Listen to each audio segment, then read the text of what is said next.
Hi gang, Jeff McAleer coming to you once again from the Princess City, Mishawaka, Indiana.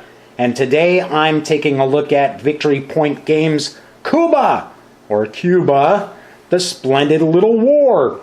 This is designed by Javier Garcia de Gabiola. Hopefully I got that correct. It's a two-player game which is going to simulate the third Cuban Revolution for Independence, which took place from 1895 through 1898.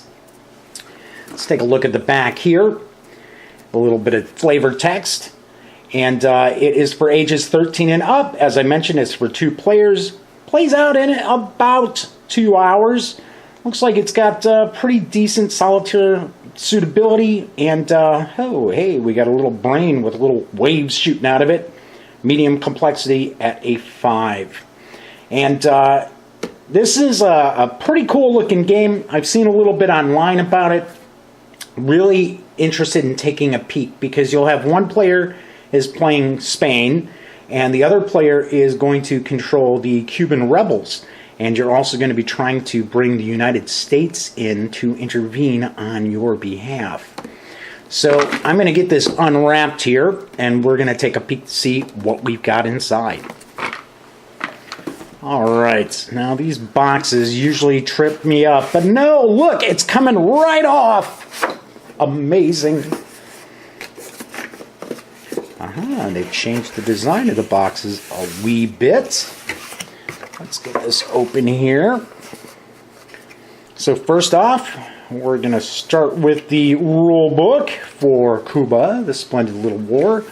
Not a whole lot to it. Overall, 10 pages. So let's take a quick flip through here. We've got some designer notes to open up the action.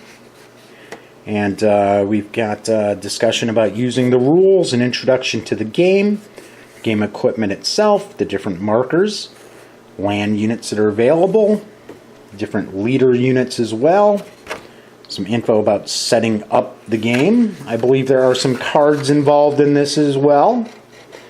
So we've got stacking rules, target markers, the sequence of play, playing your cards, your action phase.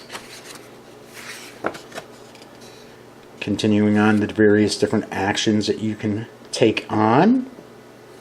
Movement, attacking. And as you can see, we've got illustrations throughout. Search and destroy columns. That must be for the Spanish. An administrative phase.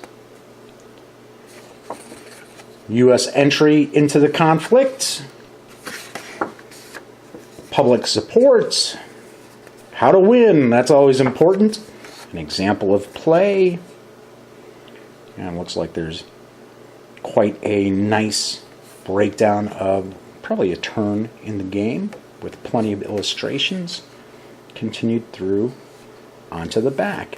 So as I mentioned, overall, 10 pages of rules. We have some baggies for the various counters, plus a 6-sided die. Look at this, we've got the cards in a bag. Well, looks like quite a few cards too. Let's put those on the side. We'll take a look at those last.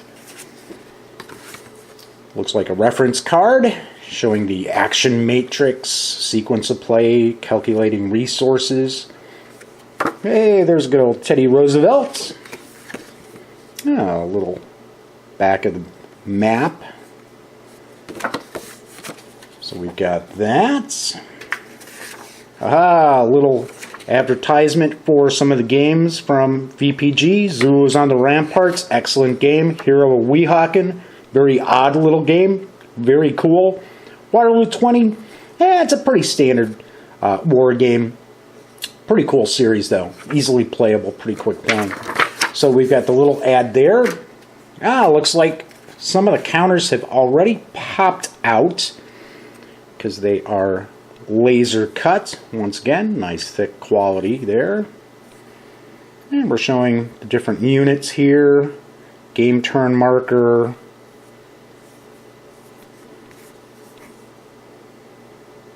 So we've got just one counter sheets.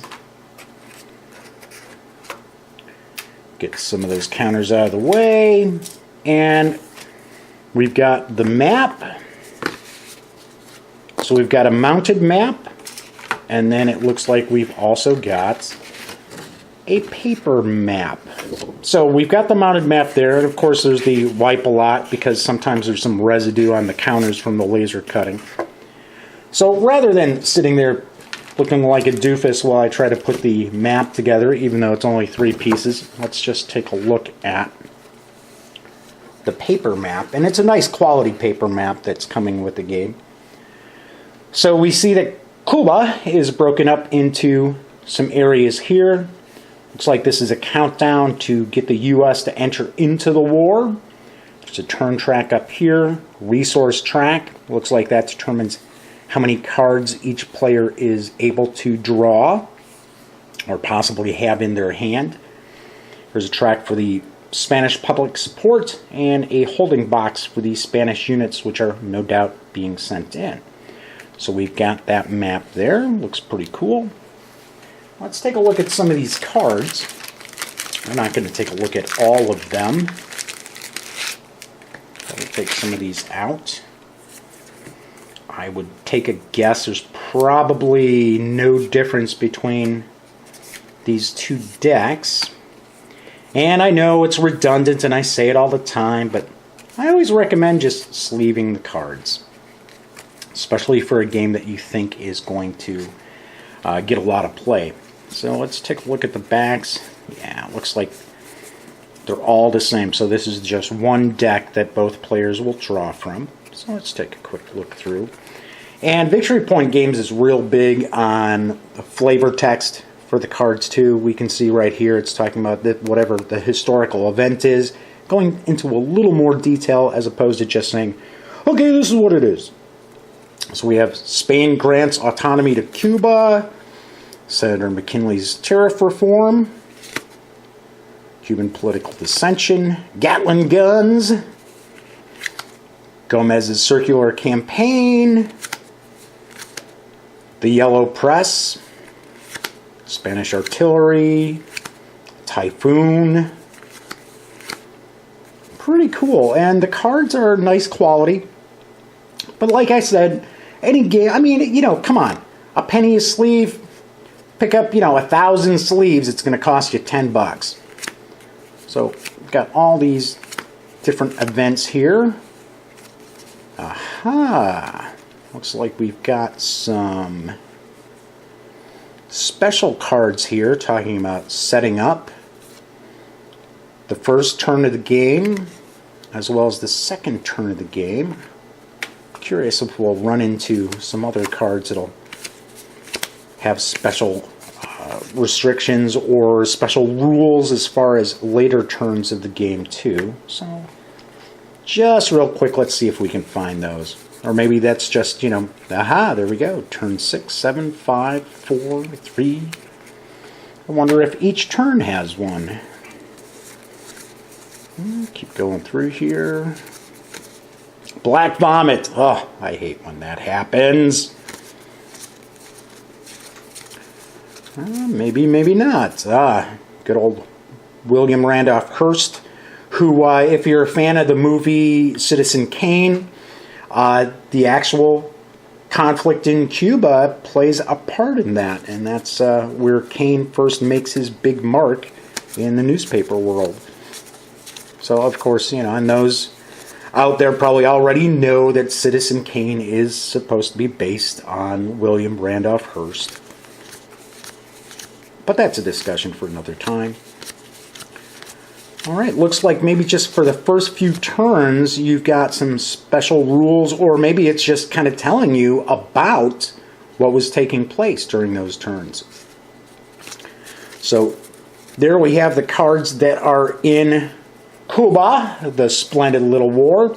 Now you can swing over to victorypointgames.com and you can pick up the boxed edition of Cuba, the Splendid Little War, for $33.99. And I should point out, too, that a lot of times Victory Point Games will be running a sale, so if you swing over to TGG, whenever we hear about a sale going on to save you a little green, we'll post about it. But there you have Cuba, the Splendid Little War from Victory Point Games. Once again, this is Jeff McAleer. Thanks for watching, and until next time, be sure to swing over to thegaminggang.com for all the latest in gaming news, reviews, and a whole lot more.